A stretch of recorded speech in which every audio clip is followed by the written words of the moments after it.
Okay. On 31st March 2008, the premises and stock of firm were totally destroyed by or fire. Totally destroyed by fire. The books of accounts, however, being saved. In order to make the claim on their fire policy, they ask your advice, and you are able to obtain the following information. Okay, we have got 2 years information actually, last year information and current year some information. Okay, current year information. Okay, actually they have not mentioned the what is the actually accounting year, but as per this information,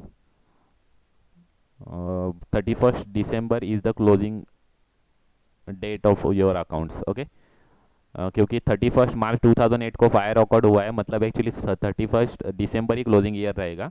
okay, तो 31st दिसंबर हमारा closing year ही है. Prepare the statement for submission to the insurance company in support of their claim for the loss of stock. Assume that the opening stock for 2008 is valued at 5% below the cost. Okay, 2008 का जो opening stock है वो 5% below cost है, तो हमें convert करने के लिए क्या करना पड़ेगा? 38,000 divide by 95 into 100. Below cost है, 5% बिलो कॉस्ट है, मतलब कितना परसेंट ये दिया हुआ है? 95% दिया हुआ है. तो इसकी वजह से ये कॉस्ट 95% है, तो 100% निकालने के लिए हमें क्या करना पड़ेगा? डिवाइड बाय 95 इंटू 100 करना पड़ेगा ये अमाउंट को. ओके, 2008 का तो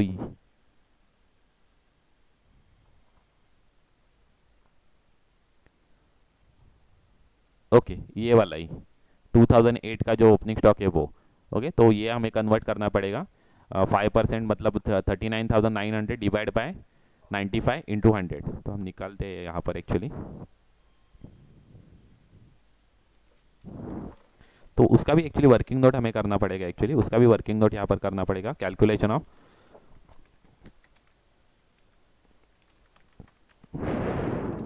cost of opening stock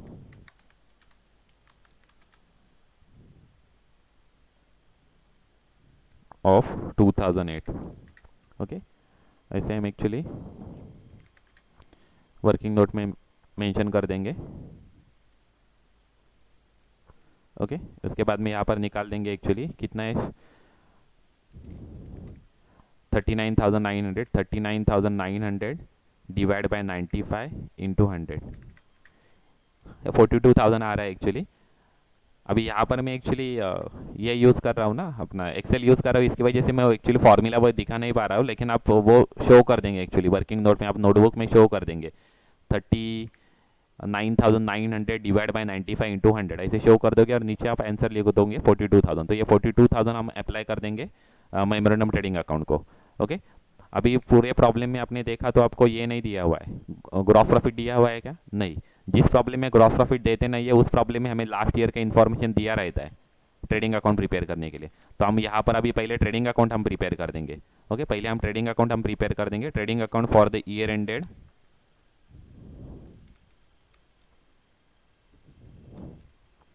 for the year ended 31st दिसंबर कितना है? 2007. 31st दिसंबर 2007. ओके, ये भी कुछ नहीं दिया है. ओके, तो पहले ओपनिंग स्टॉक देखिए कितना है. ओपनिंग स्टॉक है 2007 का 38,000.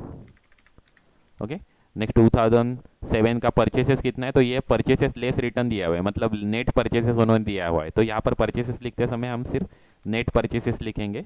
ओके, नेट परचेसेस मतलब आफ्टर डिडक्शन ऑफ रिटर्न्स जो अमाउंट रहेगा वो दे दिया है हमें, डायरेक्टली अमाउंट दे दिया है. ओके, 1,22,800. ओके, उसके बाद में उन्होंने सेल्स लेस रिटर्न दिया हुआ है, तो ये ऐसे भी डायरेक्टली लिख सकते हैं actually, by sales less return. Okay, ऐसे भी लिख सकते हैं, नहीं तो नेट सेल्स लिख दिया तो भी चलेगा. कितना है? 1,86,000. ओके, नेक्स्ट वेजेस दिया हुआ है 30,000 का वेजेस है, तो 2 वेजेस लिख देंगे यहाँ पर. 2 वेजेस कितना है? 30,000 का वेजेस है. ओके, वेजेस 30,000 का है, और बाद में उन्होंने क्लोजिंग स्टॉक दिया 42,000. तो यहाँ पर क्रेडिट साइड को बाय क्लोजिंग स्टॉक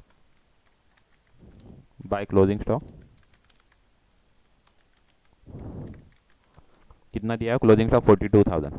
ओके, तो इसके हिसाब से हम ग्रॉस प्रॉफिट अभी निकाल देंगे। ओके, यहाँ पर हम ग्रॉस प्रॉफिट निकाल देंगे। ओके, यहाँ पर टोटल कर देंगे, कितना आ रहा है टोटल, क्रेडिट साइड का टोटल, क्रेडिट साइड का टोटल ओके 2,28,000। ओके, ये ऊपर वाला टोटल मैं यहाँ पर रफ कर देता हूँ, ऐसे एक्चुअली कर, यहाँ पर आपको शो नहीं करने का एक्चुअली, लेकिन मैं ऐसे रफ में कर देता हूँ यहाँ पर। तो आ रहा है 1,90,000 आ रहा है, 90,800। तो ये बैलेंसिंग अमाउंट हमारे जीपी आ जाएगा। ओके, डेबिट साइड के टोटल माइनस कर दो, 37,200 है हमारा क्लोजिंग स्टॉक आ गया, ये बैलेंसिंग अमाउंट है। ओके, तो ये क्लोजिंग स्टॉक हम यूज़ करके हम जीपी रेट निकाल देंगे। ओके, जीपी रेट निकालने के लिए हमारा फॉर्मूला क्या है, जीपी रेट निकालने के लिए ये हमारा फॉर्मूला है। जीपी रेट निकालने के लिए gross profit divide by net sales into 100, ये फॉर्मूला यूज़ करके हम जीपी रेट निकाल देंगे। ओके ओके, तो यहाँ पर जीपी रेट निकालने के लिए हमारा ग्रॉस प्रॉफिट कितना है, 37,200।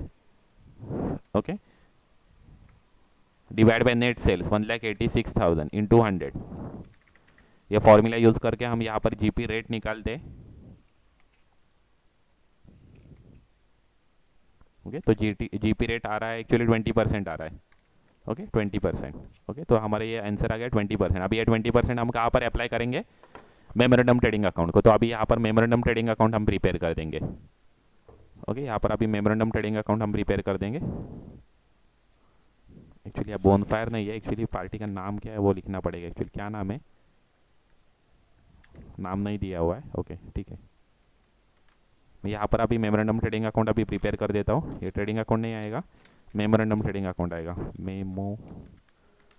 Okay, memorandum trading account for the period, यहाँ पर पीरियड आता है, फॉर द पीरियड 1 जनवरी 2008 टू, फायर कब ऑकर्ड हुई है, 31 मार्च 2008, 31 मार्च 2008। ओके, इस पीरियड का हमारा मेमोरेंडम ट्रेडिंग अकाउंट हम प्रिपेयर कर देंगे। देखो अभी उसका ओपनिंग स्टॉक कितना है, ओपनिंग स्टॉक हमने यहाँ पर निकाला भी एक्चुअली 42,000 है।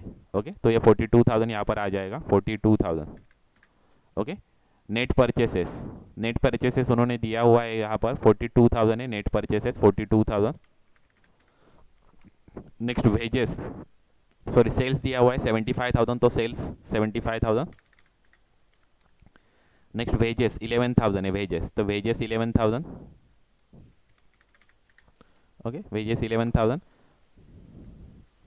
ओके, और यहाँ पर हम ग्रॉस प्रॉफिट हम निकाल देंगे। ग्रॉस प्रॉफिट का रेट कितना है, 20%। तो यहाँ पर हम ग्रॉस प्रॉफिट निकाल देंगे 20%। ओके, 20% हमारा ग्रॉस प्रॉफिट है। ओके, तो वो निकाल देंगे 20% को किस पे निकाल देंगे, सेल्स पे 20%। Okay, sales into 20 divide by 100, तो सेल्स पे 20% हमारा ग्रॉस प्रॉफिट आ रहा है 15,000। ओके, हम बैलेंसिंग अमाउंट हम निकाल देंगे फिर।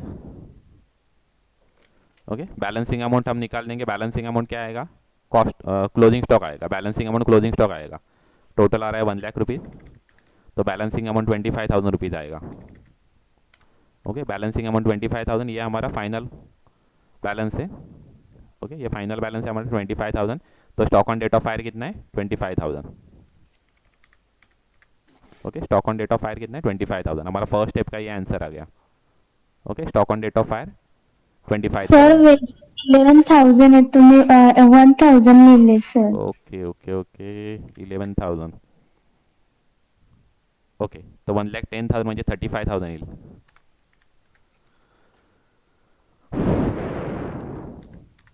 Okay, thank you. 35,000।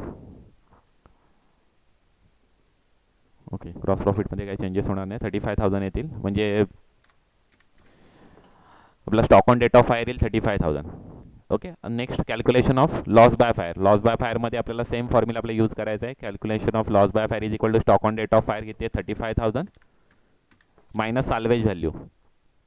I think they have not provided any salvage value, तो साल्वेज व्हॅल्यू नील, त्यामुळे लॉस बाय फायर आपल्या येईल 35,000, लॉस बाय फायर 35,000। ओके, लॉस बाय फायर सुद्धा 35,000। आणि finally calculation of claim, calculation of क्लेमसाठी त्यांनी आपल्याला they have also not provided the policy amount, that's why our assumption is that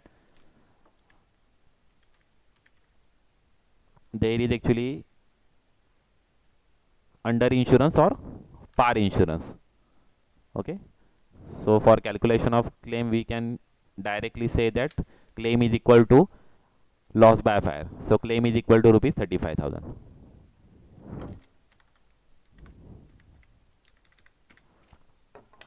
okay एकदम सिंपल आहे आन्सर फाइंड आउट करायला. Claim is कारण की एक प्रॉब्लेम एकदम छोटा होता ॲक्च्युली, त्याच्यामध्ये काहीच दिलेलं नाही ॲक्च्युली जास्त. लास्ट इयरचं आपण ट्रेडिंग अकाउंट पण प्रिपेअर केलं, तो जी पी आपण फाइंड आउट केला, त्यावरून आपण G P rate find out केला, तो जी पी रेट आपण अप्लाय केला मेमोरंडम ट्रेडिंग अकाउंटला. Okay, memorandum trading account prepare करून आपण stock on date of fire आपण फाइंड आउट केले. क्लोजिंग स्टॉक आपला 35,000 आला, तेच म्हणजे stock on date of fire आहे. ओके,